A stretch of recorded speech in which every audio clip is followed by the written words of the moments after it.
Hello and welcome back. This is your retired happy friend Carolyn from Mississippi, and I want to welcome you back to my channel.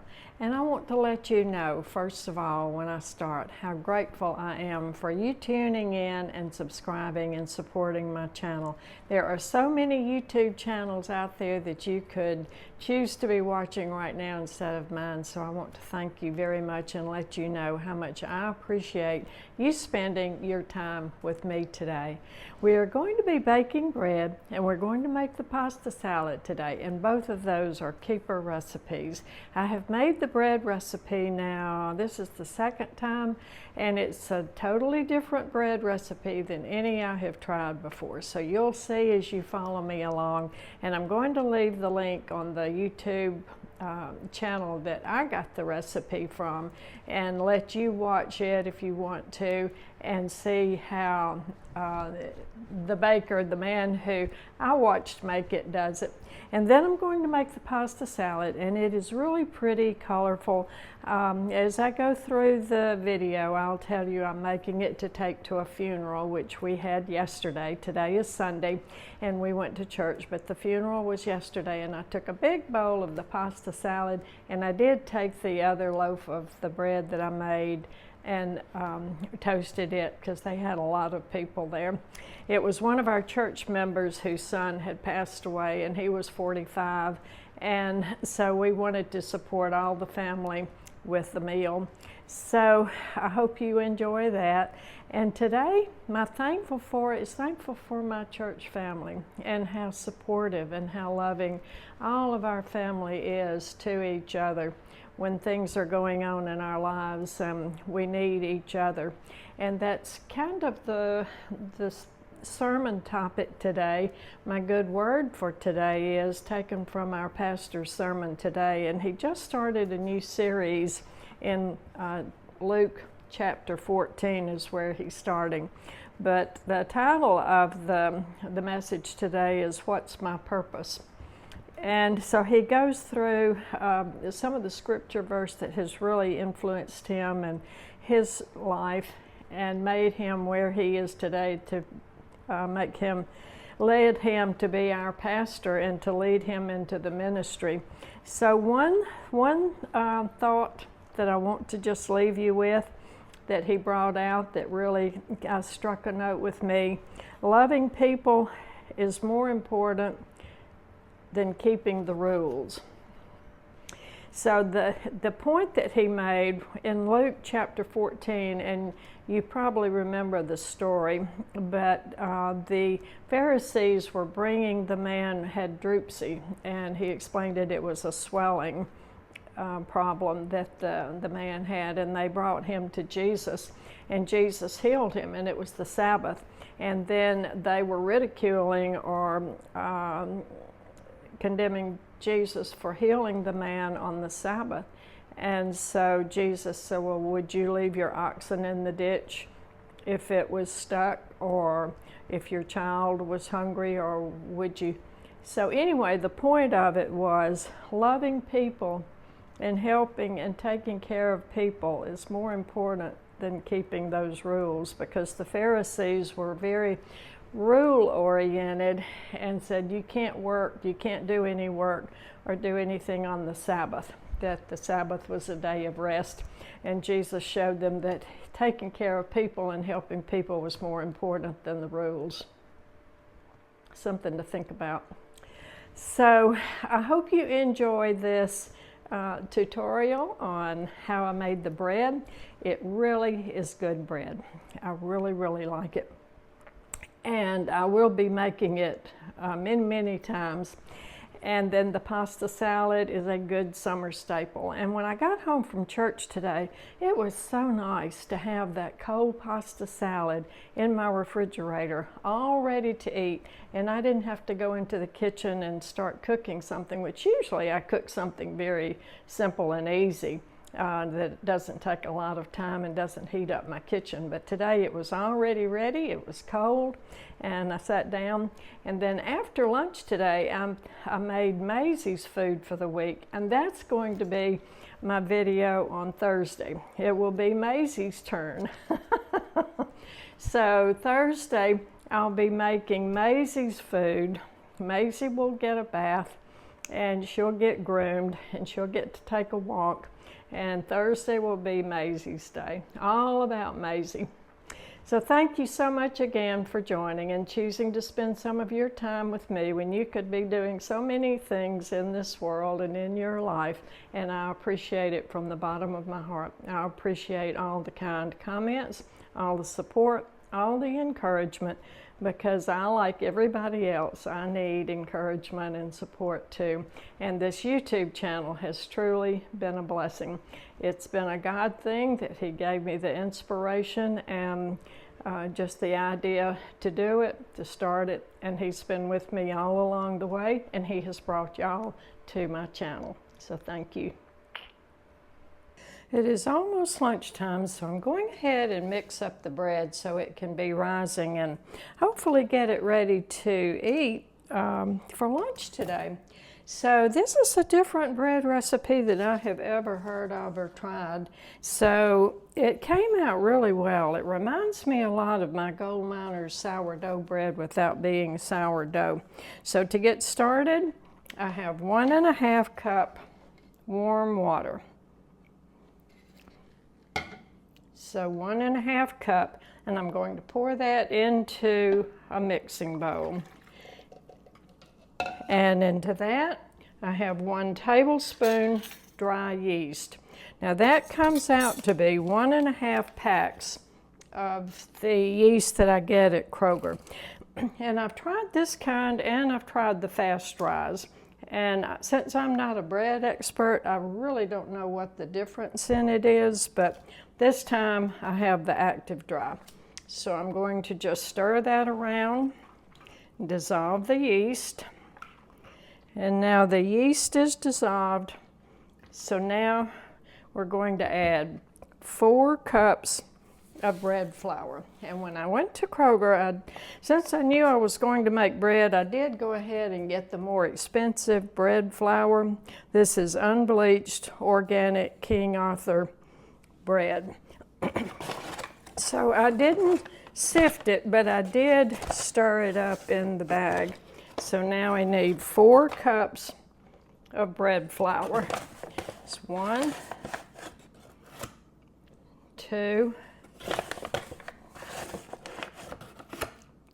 3, and I'm kind of just fluffing it up in the bag as I get it out, since I'm not going to sift it. Okay, and there is 4, and then we need 1 teaspoon of salt. So I have the iodized salt, and I need 1 teaspoon salt. You're going to be amazed at how easy this bread recipe is. Now we're going to mix the flour in just until all of the flour is mixed into the water and the yeast. I'm used to making yeast bread and kneading it and putting it on the counter. And one recipe I had to knead my dough for about 5 or 10 minutes. And this recipe is no kneading, so that's a big difference and change. Now, I'm noticing this is awfully dry, and I noticed that with the last time I made the other loaf that you saw. So I'm going to have to add a little bit more water because this is supposed to be a very moist dough. And I don't know whether it's our climate or whether it's because bread flour, but I had to do the same thing last time. So I'm going to add a little bit more water on top of it. And I got this off of a YouTube site, and I will share the site that I got it from so you can check out his recipes. And last time I made it, it just really was different from any bread recipe. Well, I think I have ended up adding almost another ½ cup of water.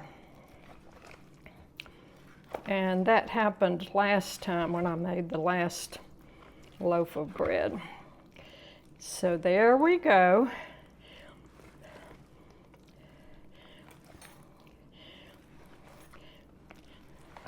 The flour is all mixed up in the water and the yeast, and that's just exactly the way we want it.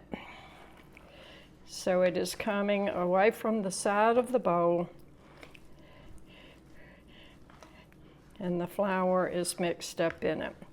Okay, so now that's all there is to that. So now I'm just going to pat the flour down,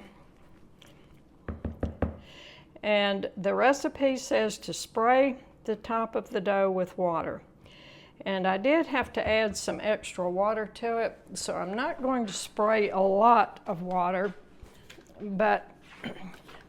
and I'm still experimenting and trying this. So I'm just going to spray the top with water, and now I'll cover it with the lid.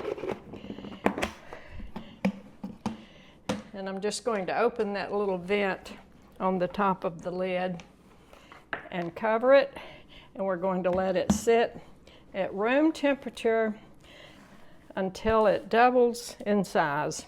Now my dough has been rising for about an hour and a half, and you can see it has risen, I think probably more than double its size.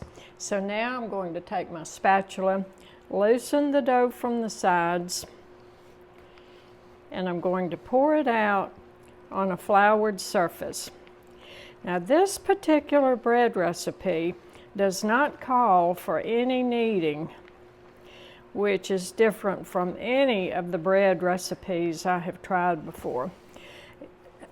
Another thing that makes it different, it calls for no sugar, no egg, and no oil. So it is completely different from any bread recipe I have ever tried before. Now, every time I bake bread, it turns out different. So we're going to see how it turns out this time. If it flops, we'll just try it again. Because one thing I have learned is that the more you make the bread, the more you practice, the more you learn and the better you get, and you kind of do it different every time. Now I have some flour on my fingers, and all I'm going to do is fold the dough over about 3 or 4 times. And I'm not going to knead it, I'm just going to fold it over.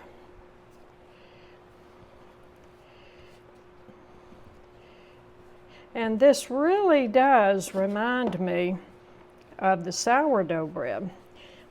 Now I'm going to put the link on where I found this recipe. And another one of his recipes that I tried called for putting the dough in the refrigerator overnight. And that's something I've never heard of before too. So anyway, it's a whole different ball game for me with my bread making. Now, the last time you saw how big that loaf of bread was that I made last time, and I don't want it that big. So what I'm going to do this time is cut my dough in half and make 2 loaves. So I'm going to take half of it,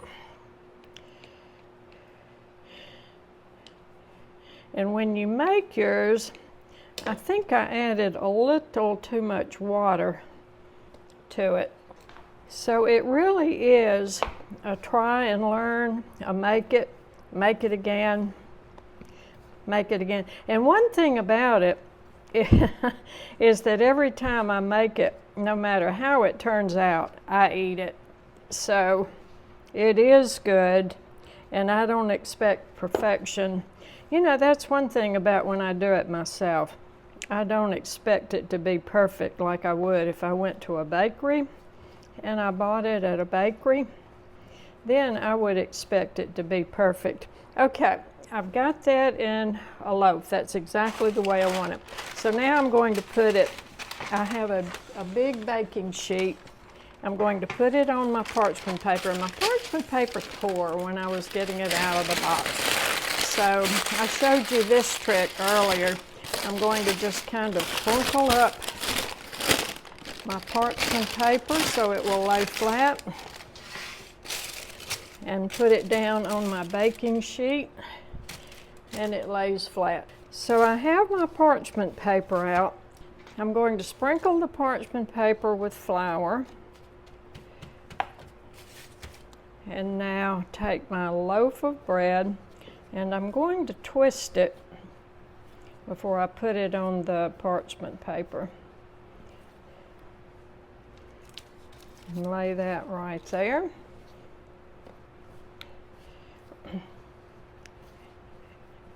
And now I'm going to give this loaf a few twists and lay it on that side.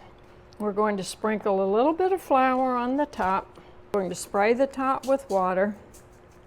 The bread has rested for 15 minutes and I have my oven preheated to 410. So now I'm going to put it in the oven and we'll see what happens. Every time I make something, it's an experiment. So let's put it in the oven. And the last time I baked it, it baked right at 30 minutes. This is a lot of bread dough. So let's put it in the oven. And I'll keep a close watch on it. And if it looks like it's baking too fast, I'll turn it down. Now the bread is done and I'm taking it out of the oven. And oh my goodness, it smells so good. So there we are. And I'm so glad I divided the dough. You can see how big those 2 loaves of bread are. So this makes a lot of bread. And I learned that last time when my loaf came out so big. So it's brown and crusty on the top. And I'm going to take it out and put it on my cooling rack and let it sit and rest before I cut it. Now the bread has rested a few minutes, it's cooled. So let's go ahead and check it out. And I'm going to break the 2 loaves apart. It's still very, very hot on the bottom, but it's beautiful and brown on the top, beautiful and brown on the bottom. I didn't get the cut marks like I was hoping to on the top, but I think that is just because I added too much water at the beginning. So if I made it again right now, right after making this loaf, I wouldn't add quite that much water to it. Okay, let's cut into it and see how it is. So there we go. It's nice and crusty on the top, crusty on the bottom. Has a nice rise to it, lots of good bubbles in there to catch lots of butter. So let's give it a try. Good, good, good. Nothing like fresh baked bread. And now this can take the place of the sourdough bread I was buying, so now I can make this. And with these 2 loaves, that will last me a month or 2 months for my bread.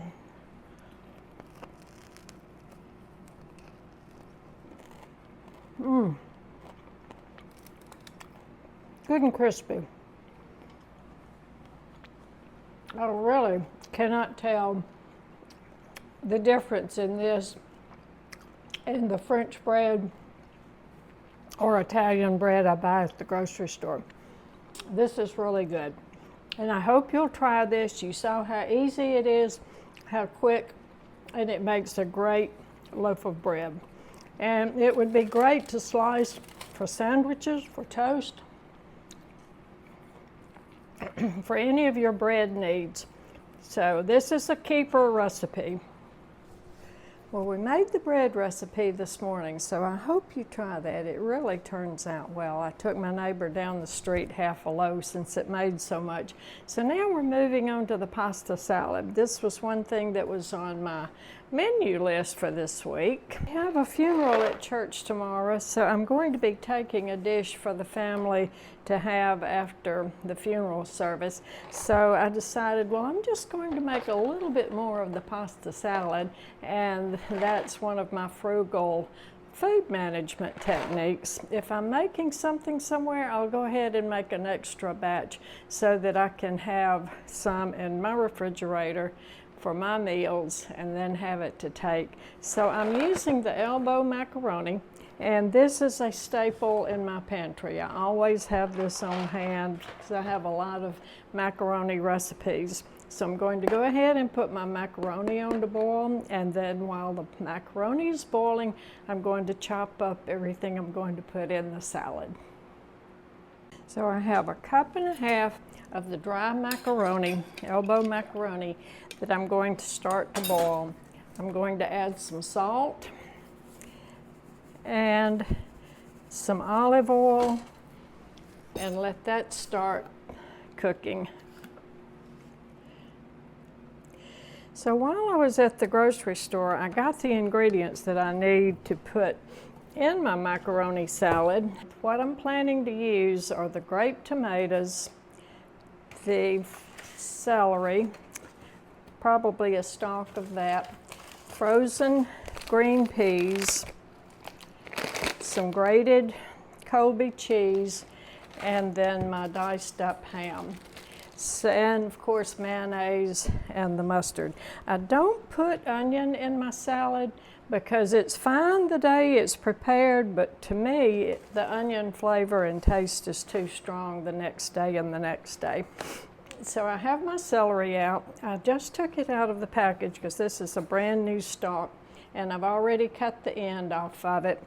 So I'm now going to take my celery over to the sink, rinse it really well, get out any debris that might be up in the ribs of celery, and then cut it in half and put it back in my storage bag.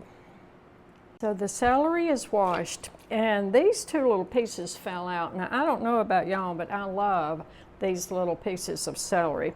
They're so tender and just sweet, and I'd like to just nibble on them for a snack. In the afternoon, if I have a snack or get hungry, I love to nibble on those little inside pieces of celery. So this is the main part of the celery. I'm going to cut it in half and put it back in the storage bag. And keep out at least this one. I may have to get another one to put in the salad. We'll have to see as we go. So this is going back. This is the storage bag that I got at Kroger. So I love these big, I'm glad they have these big heavy duty produce bags. They're perfect for celery, broccoli, cauliflower, big items that I need a bigger, heavier duty bag. And when I get home with it right now, I'm going to take my scissors and cut the top off of it now because I don't need that much bag. But when I'm in the grocery store, I do need that tall a bag to hold a stalk of celery. So there we go. Put that back in. Now those little pieces of celery will also be perfect when I'm making my chicken stock. Like I'm saving my chicken bones from my chicken legs that I got at the grocery store, and the little top pieces of celery will be perfect to put in the chicken stock. Okay, so the pasta is boiling, and I'm going to have to stir the pasta. You know, pasta will stick to the bottom of your boiler if you don't give it a stir every now and then. And there's nothing worse than cleaning up your boiler from pasta that has stuck to the bottom. So I'm going to turn the heat down on the pasta and let it sit there and simmer, and go ahead and get my other ingredients ready for the salad. So we're just going to chop as we go, add it until it looks right. Now I will admit, when I was a new bride, a new homemaker, I did have to have recipes to follow so I could get started and learn how to cook. And then after a while of making all the recipes for so long, you kind of get a knack or a feeling on how much of everything it's going to need.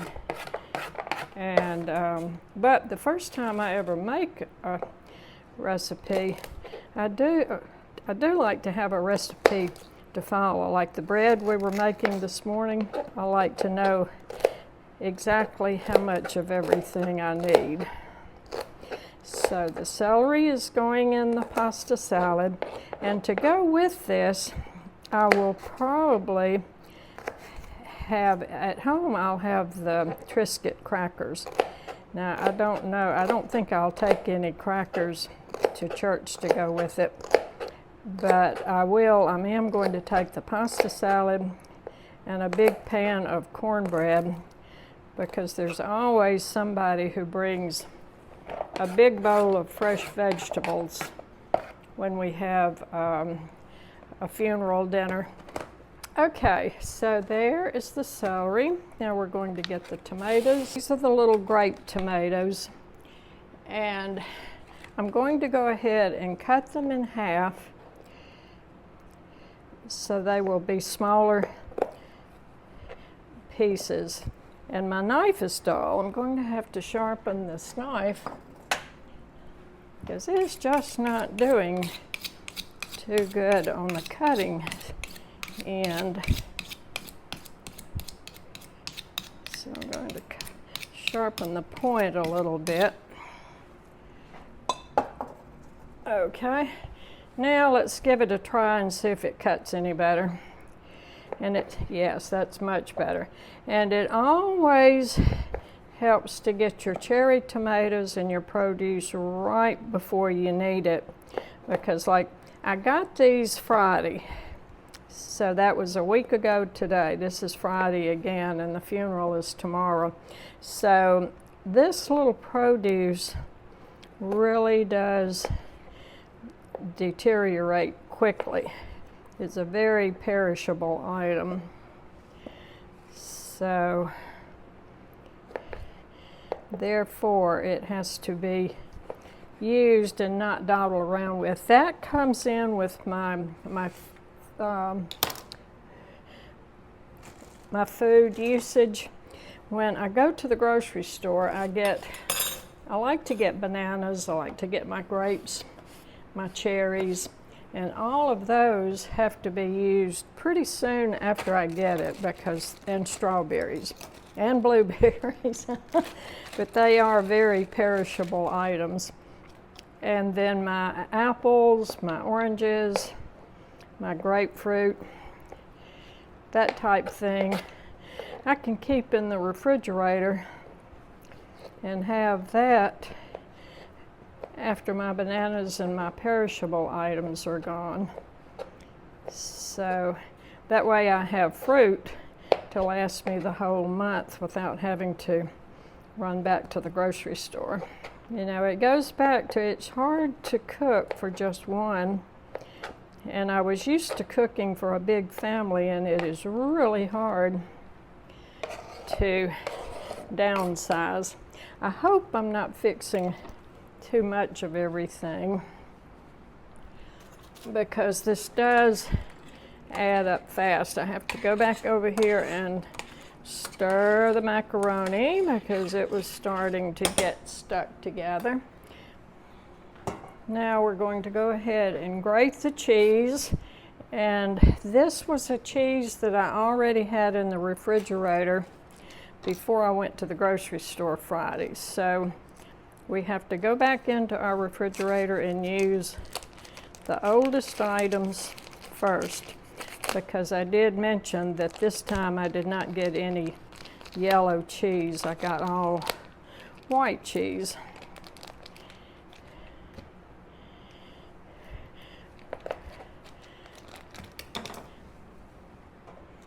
And in America, as far as I know, all my life, all I have ever known on cheddar cheese and then the sliced American cheese that a lot of people use for sandwiches. I don't care for it. I like the cheddar better, but a lot of people like the individually wrapped American cheese slices, and it's always been orange, and it has carotene from what I think. Let me check the ingredients here. The ingredients in this is pasteurized milk, cheese culture, salt, enzymes, color added, contains milk.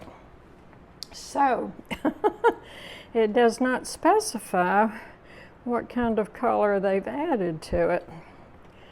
And I thought it was a very interesting comment that somebody made, that cows don't give orange milk. And I was so used to having orange cheese, I had not thought about it. So there you go. We learn from each other. And let's add the cheese.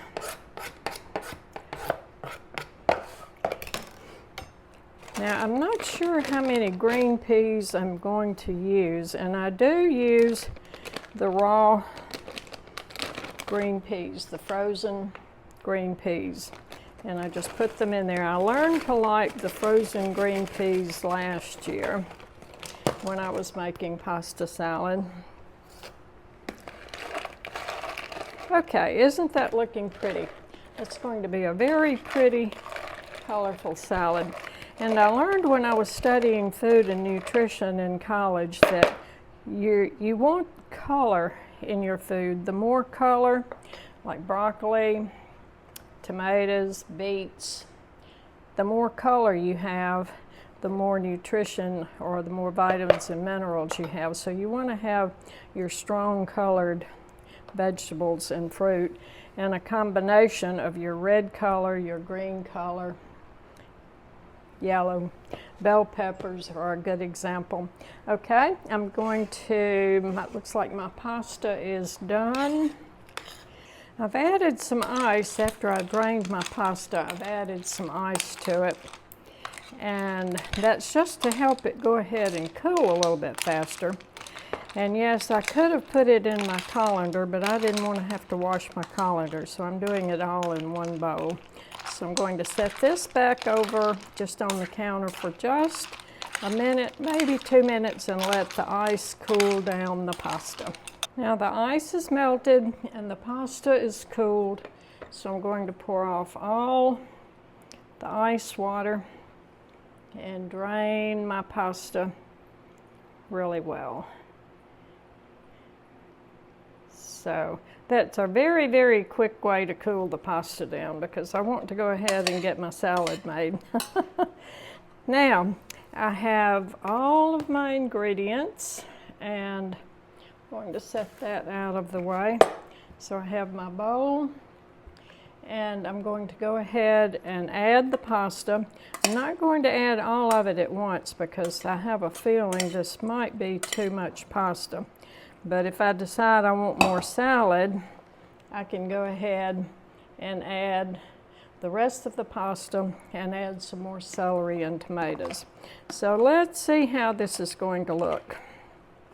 1 stalk of the celery, or 1 celery rib. I believe it was right at 6 little grape tomatoes that I cut in half. Pieces of ham that I had from last week that I had saved for my pasta salad. And what else did I put in there? Maybe a 1/2 cup of frozen English peas, a tablespoon or 2 of mustard, So for flavor, I'm going to add a good sprinkle of the lemon pepper seasoning. And this is salt-free because I really like the lemon pepper seasoning on my avocado to make guacamole dip. I like to put it on my tilapia or my salmon, any fish that I'm cooking, and sometimes just on the tomatoes. Now I think that's a good ratio of all the vegetables and all the colors I have in there. So I'm going to stop there, put it in the refrigerator, and let it set overnight. Really good summer treat. Put it in the refrigerator, take it out. It is a complete meal in itself. You have your pasta, your red vegetables with your tomatoes, your green vegetables with your peas, celery, the grated cheese. So it's a really good meal. Crackers, and you don't need anything else. I hope you enjoyed those 2 recipes today. And the bread is going to take a lot of practice, but at least I have the basics of it down.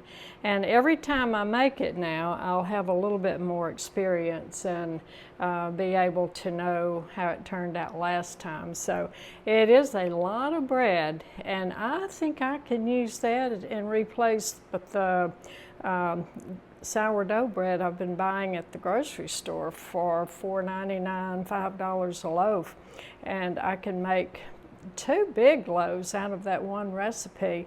And to me, it has the same texture, the same taste as the sourdough bread, and it's wonderful toasted to make sandwiches or to have a hot crusty bread to go with soup or sandwich. So anyway, and I hope you like the pasta salad.